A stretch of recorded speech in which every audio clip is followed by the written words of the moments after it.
What's up, guys? This is PB. So this is gonna be my last deck profile for Altergeist. Well, I'm gonna retire because this deck is gonna be tier 1 and I'm a rogue player. And yeah, this deck is just mad good in the meta. And big shout outs for Pack from the PPG tournament. He's my homie and he came first place. I'm mad happy and proud of him. And yep. Okay, well, let's just start. So I'm gonna start off from my favorite monster, Silent Magician. 3 copies. I stopped playing her in the deck, but I put her back because now people are gonna like side against like back roll decks like Ultra guys because it's just really good in the meta. And um, if you play her, what you could do is you go first. You could bring her out. If you have the best hand, you could just tribute Silkwittis and search Multi Faker, and she's one disruption. She negates one spell, so she could negate Lightning Storm, Twin Twister. She'll just protect your back row. She's amazing, and plus she'll gain attack. So if you bounce back Multi Faker with Silkwittis, she gains 500 attack points. And if you go Mad Plus in the grind game, she goes like 4,000 attack. Like she could be a really good attacker in the deck. We don't play the level 8 in the deck because it's a brick card. You really don't want to play her. But the thing is, your opponent's gonna read the card because no one will really like knows her. They don't know her effect. Then they read it. They know that you summoned the level 8, and they're gonna like kind of prepare for the level 8. So they really want to beat over her if they can't get out the 8, or like they're gonna kind of freak out about it. So it's kind of good bluff for your opponent. And well, she's really good in deck. So and I had played her for a year in a deck. I never had problems. Really never bricked with her. And like if you draw in with her with Marinetta, you could just set a manifestation, special summon her, and activate the manifestation to bring out Marionetta if you need an extra body. And that's what I'll actually do in that situation. So you'll still have 3 judgment, 3 warnings. You'll have enough disruption. So she's really good. And yeah, she'll just protect your back row. That's the main reason why you want to play her. And from here, it's going to be simple. 1 multi-faker, 1 Concurry. Concurry is amazing. Yeah, like, he does a lot. Actually, he's like the favorite Altergeist monster, to be honest. Silkwittis. Yeah, you could like go Mad Plus with Silkwittis because if he gets sent to the grave, you get to add the trap cards back. And guess what? Like if you equip the manifestation, and how do you say he gets destroyed, you get the manifestation back, and you can just special summon again from the grave next turn. 3 Marinetta. Yeah, obvious. 1 Sangan. I go for Sangan because you get to add Melseeks or Marinetta, or you could even add Silent Magician in this deck if you want to have attacker. And the thing is, Silent Magician, you can't activate the effect once when you add it from Sangan, but you can still special summon her. So she'll still be able to attack with a high attack, so she's good. Well, she and Singing will be good, and yeah, you can just search a lot of things with Singing. He's just really good. 3 Melseek, broken card. You can send whatever into the grave. He goes to the grave. You get whatever Ultra monster you want. Yeah, she's just amazing. For hand traps, 3 Ash Blossoms and 3 Imperm.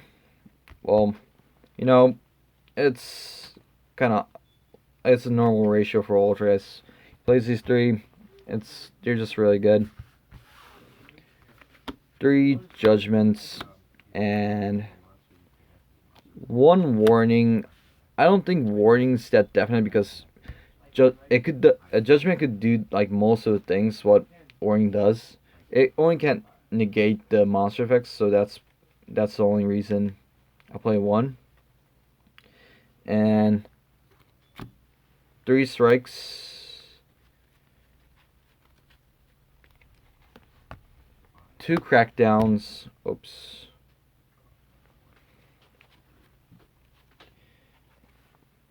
and 3 spoofings,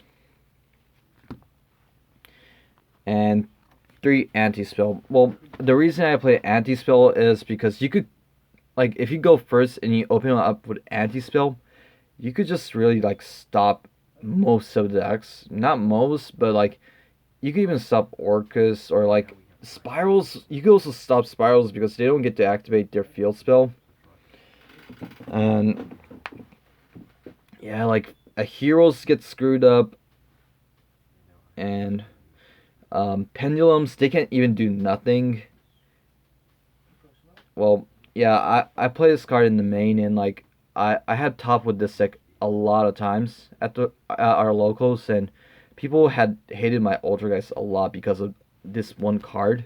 Like, my deck had a nickname called Anti-Spell Tarble, so it's people had that hate. So this card is really good in the main. What you could do with this thing is you could just bounce the spells and traps back to their hand using Silk and Multi-Faker, and, like, they can't really do nothing. They can activate spells. They can just don't plus with them. And next turn, if you have a trap card, you activate that and go into. You could go into Hextia. Now, when they try to activate it, you could just negate their spells. And if you have Melcy, guess what? You could send their spells to the grave. So you can just rip their entire hand with this one card. It's just amazing. It's definitely better than Secret Bilge because that thing is a spell, and this thing you could trigger Multi-Faker special summon. So this is really good in the deck. And, well, Altergeist trap cards, I stick with 2 protocols, 1 manifestation. So the dude that top at the PPG pack, he played 2 manifestations, but I still stick with 1 manifestation because I don't want to draw multiple manifestations in the opening hand. So I only play 1 and 2 protocol. Protocol is good because if you have Multi-Faker on the board, I would say this is gonna be your board. You have these 3. You can bounce them back. Normal summon, sit another one. Effective send protocol and switch it up to Marionetta. Not Marionetta, sorry, Multi-Faker. And you could just go into Hexia, and, like, he could just be a monster reborn for the deck, so he's just really good. So you play 2, and it doesn't matter if you have 2 copies on the board because you could just send it, or you could even use it as a negate cost, and it helps the deck. So this is my ratios for those. And for the spells, I play 4, 1 for 1. If you have, like, a hand with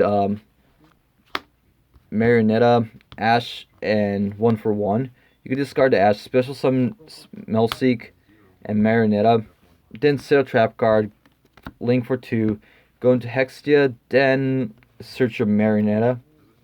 Wait, sorry, not Marionetta, Multi-Faker.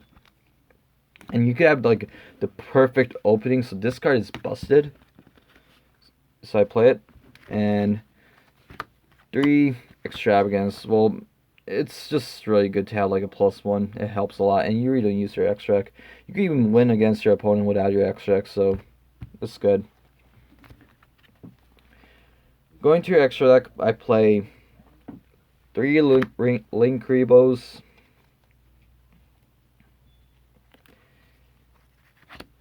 3 Alumilars. Well, the reason I play 3 is I want the options if I want to stop attacks or if I want protection, because people try to pop the Silk with us. Like, right now Pankratops is at 1, but back when he was at 3, people just tried to, like, pop Silk with Pankratops when you, like, negate his attack with Concurry. Then, like, he'll be handy to, like, just protect him. So if there's any cards that'll, like, be able to pop Silk, he's really good. if you have like multiple Solemns and if you're scared to get OTK, Link Rebo is like the best option in this situation. So I just want the options, and I don't want to banish every single thing from my extra decks, so I play 3 each. 3 Hexia. Well, you know, you're playing Altergeist, so you play 3. 2 Boar Swords to finish the game. 1 Borlord to take the Aeromax. 1 Aeromax. Well, if you have 2 Hexias, or if you could go into him, because he's just really good. And he's hard to out.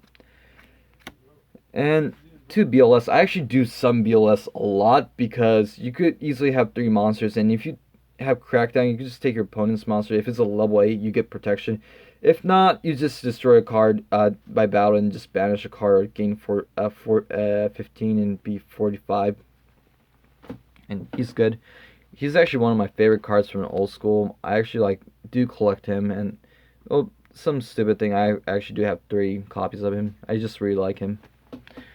And thank you guys. After this deck profile, I'm not gonna play this deck anymore, but it was my pleasure to play this deck. I really love the deck, but I'm not a person that wants to play tier 1, so gonna be playing Dark Magicians as a rogue deck. Hope you guys still like the video and have a wonderful day.